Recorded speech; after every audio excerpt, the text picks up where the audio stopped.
പാതി വിരിഞ്ഞോരു പൂമൊട്ടു ഞാൻ എൻ്റെ മോഹങ്ങൾ വാടി കരിഞ്ഞുപോയി.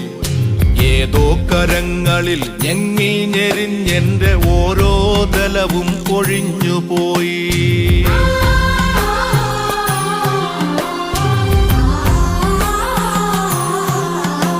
കരിന്തേളുകൾ മുത്തി മുത്തി കുടിക്കുവാൻ വെറുതെ ജനിച്ചതോ പെൺമൊട്ടുകൾ.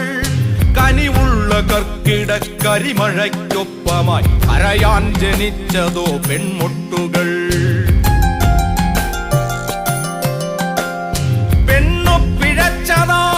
അവൾക്കില്ല മാനാഭിമാനങ്ങൾ, മാനനഷ്ടം. പന്നിയെപ്പോലെ മുരളുന്നു ചെന്നായ, പത്രങ്ങൾ പാത്രങ്ങളാക്കി വിളമ്പുന്നു ഛർദിൽ മണക്കും പ്രഭാത സദ്യ.